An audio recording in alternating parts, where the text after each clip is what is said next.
প্রথম আলোর উদ্দেশ্য শুধুই জজ মিয়াকে ছাড়িয়ে আনা নয়, তাদের উদ্দেশ্য ছিল ভারতকে বাঁচানো আর জিয়া পরিবার সহ বিএনপির শীর্ষ নেতাদের জঙ্গি বানিয়ে তাদেরকে ফাঁসিতে ঝুলানো।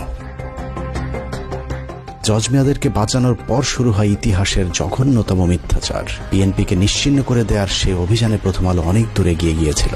একের পর এক প্রথম আলো সংবাদ ছেপেছে আর সরকার প্রথম আলোর ইচ্ছে মতোই তদন্ত করে বিচারিক হত্যাকাণ্ডের পথ সুগম করেছে। কথিত সেই বিচারের নামে নির্বিচারে মামলার আসামি করা হয়েছে তারেক রহমান, লুৎফুজ্জামান বাবর, আব্দুল সালাম পিন্টু, মেজর জেনারেল রেজ্জাকুল হায়দার, আব্দুর রহিম সহ এক ঝাঁক দেশপ্রেমিক মানুষদেরকে, যারা জীবন বাজি রেখে ভারতের হাত থেকে বাংলাদেশকে বাঁচাতে চেয়েছিল।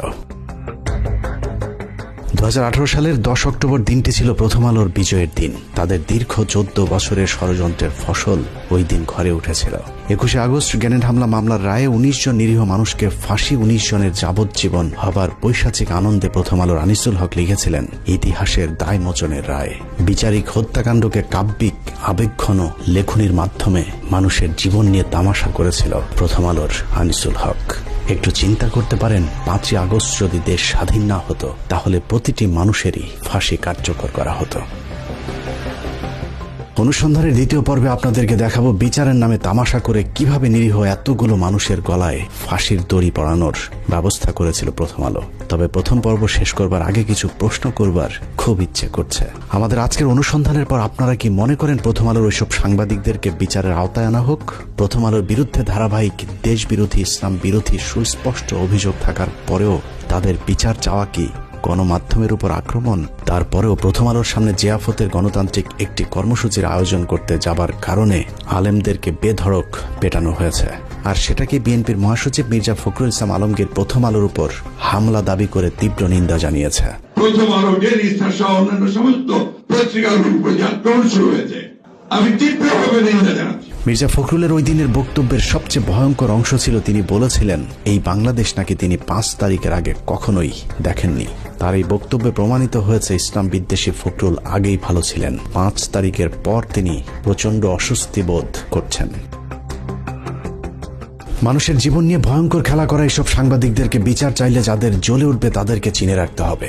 এটা কোনো রাজনীতি নয়, মানুষের জীবন নিয়ে খেলা করেছে প্রথম আলো। মির্জা ফখরুল বিএনপি জামায়াত যখন ক্ষমতায় ছিল তখন লুটপাট করেছে, আওয়ামী লীগের 15 বছরে আতাত করে চলেছে।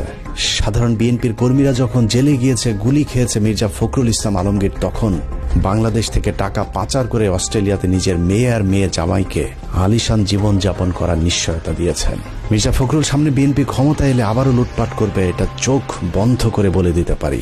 আবার যদি কখনো আওয়ামী লীগ ক্ষমতায় আসে তারপরেও ফখরুলের কিছুই হবে না, কারণ সেই পথটাও তিনি আগে ভাগেই খোলা রেখেছেন। শেখ মুজিবুর রহমানের যে মূর্তিটা ছিল সেই মূর্তিকে দড়ি বেঁধে টেনে ইঁচড়ে ফেলে দিই। তিনি তো আমাদের নেতা ছিলেন, খারাপ লেগেছে।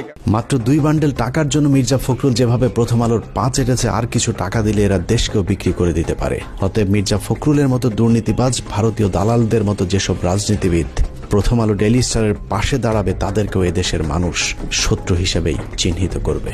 কে বিএনপি আর জামায়াত করে দেখার একদম সময় নেই। প্রথম আলো ডেইলি স্টারের পাশে যে দাঁড়াবে তার বিরুদ্ধেই লড়াই চলবে।